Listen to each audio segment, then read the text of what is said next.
Hey everybody, Nick here, and today we're going to do a little disassembly and maintenance on this very interesting knife right here. This is the Steel Will Knives Tasso.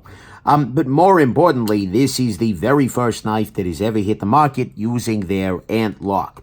So, just to start with, there is a little bit of side-to-side blade play from the factory here. Everything is running a little bit dryly, but hey.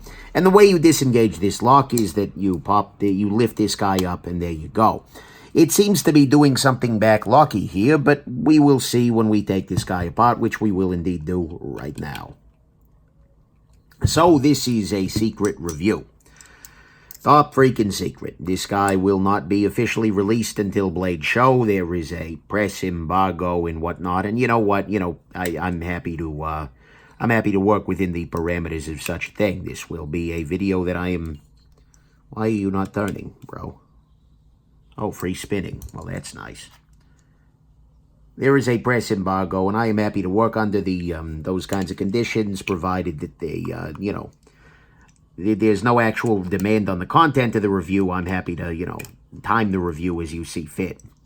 That doesn't bother me particularly. But nevertheless, yeah, so this guy can't be, officially released until Blade Show, or perhaps beyond, I don't know.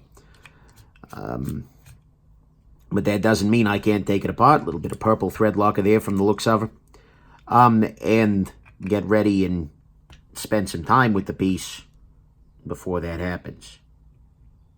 Why is this not... Okay, maybe I do need more torque. All right, let's get this in position here. There we go.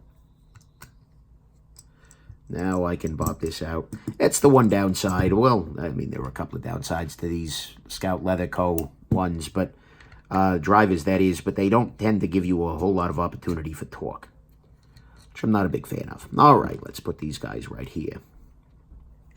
Now I should be able to pop out the pivot.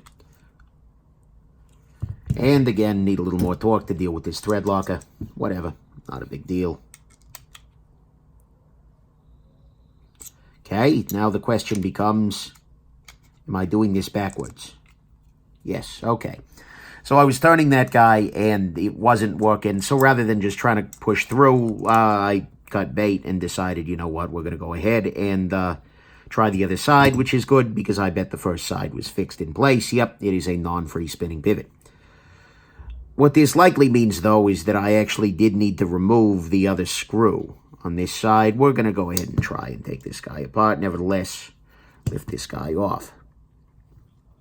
Wait, how the heck? How do I get this G10 off with the... How does any of this work? What I'm realizing here is that there is a... this cap seems to be riding on top of the G10. So I don't actually quite know how I'm going to pop this... How I'm going to lift these scales off with this piece here riding on top of them. That might... Can this knife not be disassembled? Can I only maintain this as an integral style lock? What on earth is going on here? How the heck?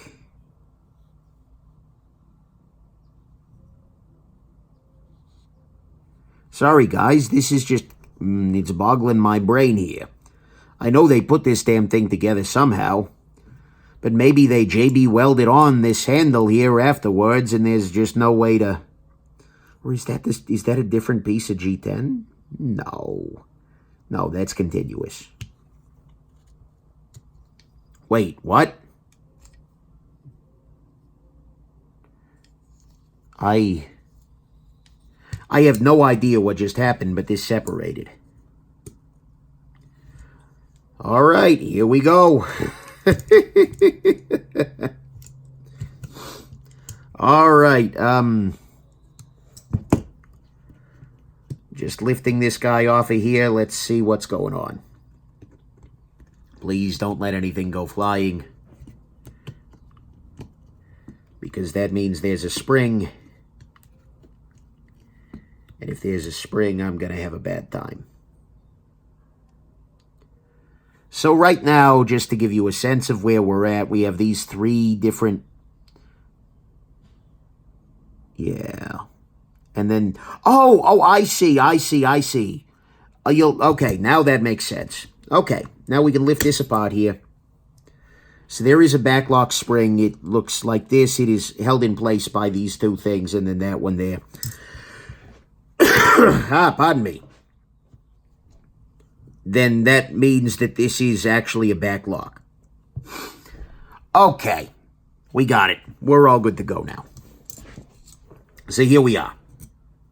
This is the knife fully disassembled. The way that this situation works, I'll go ahead and I'll demonstrate it on this side. Yeah, we can leave this out for the moment. Basically, you have the blade lives here. You have this little guy, which goes roughly here. Yeah. So now, when the knife is closed, you know, everything rides like this. This serves as your stop pin. No freaking problem. Now watch this. When the knife is open, this, basically there is a spring that pushes this down, and this serves basically as a back lock. Functionally speaking, this is almost identical to how a back lock works in terms of its lockup and engagement with the blade. This prevents the blade from shutting until you lift this guy up, which pops this out of position, which goes there. The way that we were able to, you know, take this guy apart is because this is not a continuous bar through. Instead, it's got two of these little guys right there, and we are now good to go. I understand this fully, and it's actually a pretty graceful system.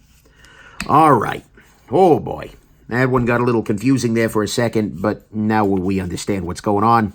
And we can disassemble and maintain this guy, no freaking problem, easy peasy. Whew. All right, color me relieved. Relieved, sure, that works. If you are ever curious about the tools I'm using for my disassemblies, go ahead and check out nickshabazz.com/tools. That'll give you a link to my disassembly toolkit. And you can learn more about all of this process here. Oh, interesting. That's how they're preventing the pivot from spinning freely in a G10 knife. They've got a little piece of steel there that's up against the D shape. God, this knife is weird. I support that, though. Anything that somebody can do to make this guy, to make a piece a little bit more unusual is a plus. And then this is the spring that's actually keeping this guy up. So getting this spring into place could actually prove to be quite interesting. But we're going to find out. Okay. Can I switch the position of these things? That goes there. Can I move this to the other side? I can. Oh, but no, I really should have disassembled this from the other side. Well, we'll see. Once I pop this guy, you know, once I get everything cleaned, actually everything's cleaned out here, except I want to do the inside of the pivot here. Then we can go ahead and put this guy back together, and it shouldn't be, actually, we're going to see if this is going to be a royal pain in my neck. Okay, move this back to here. I was thinking it would be nice to have the backspacer in position as I'm doing all of this, but, you know, you live, you learn. And I'm throwing things. Guys, it's been a morning. What I'm going to do here is go ahead and drop this onto position. I'm going to go ahead and put some lubrication onto this guy, onto this bearing, as well as onto the pivot, generally speaking. And then I'll go ahead and lubricate this little shaft right there. Now what we do is we put this onto here, and actually I'll go ahead and, while I'm at it here, put a little bit of lube onto this area here because this is rotating around on this affair. So we drop this into position here. Now what we do is we put that there. And we drop our blade into position. What is the detent on this guy? What keeps this guy from closing? Or from opening? Accidentally. I don't know.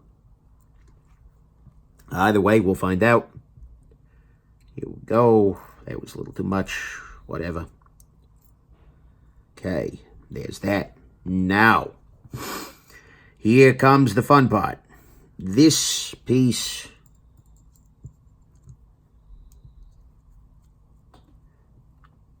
where does this go? When the knife is closed, it needs to press down. Oh, so actually it needs to go like this.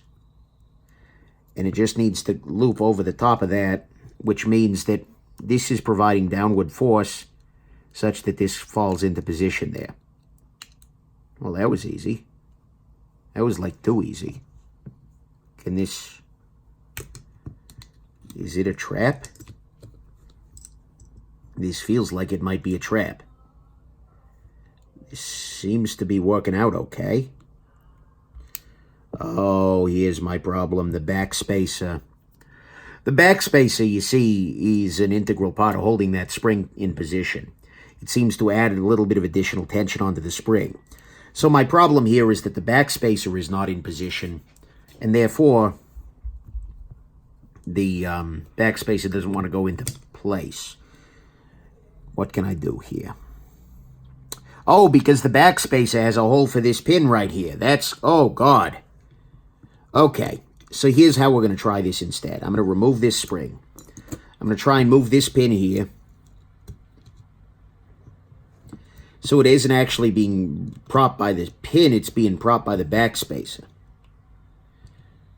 All right. Now I'm going to see if I can mount the spring on the other side here. Now what I can do, that's why the tension felt very light. So now here's the trouble. I've got the spring in position, but I need to both drop the backspacer onto here. Actually, hold on, this might work. Holy crap, this seems to be working. All I need to do here is get the Okay. Victory! Holy crap, victory. All right, we have won. Well, that was easy. Cool. So, for those of you paying attention at home, all I did is I lifted this little piece onto the thing and then lowered the backspacer into position. Wow, that's smoother. All right, now what we do is we put the pivot back into position. By the way, use some knife pivot lube there because on washer actions it can be slightly nicer. All right. Put that into position here. Now I take this guy. These were T8 as well. Oh, that's right. Nice. And then I put this here.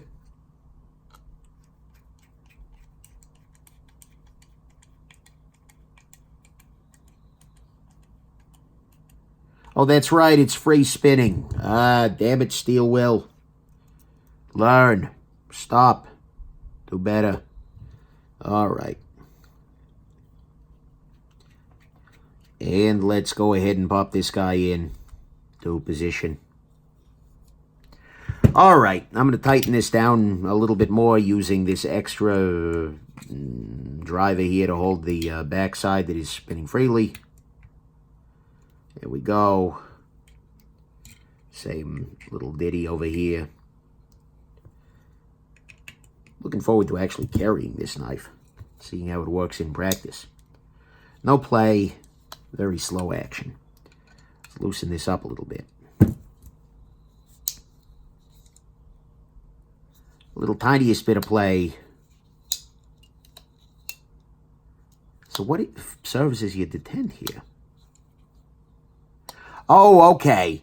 This is pressing down on the other side there, so in order for me to pull this out, the spring needs to be pushed back a little bit so that the spring itself serves as your detent. Which is why it's not a particularly snappy detent, it's just, it's enough for safety. Sort of like, well, frankly, it feels like the detent on another backlock. Okay, that just got way too tight. So there is a razor's edge, if you will,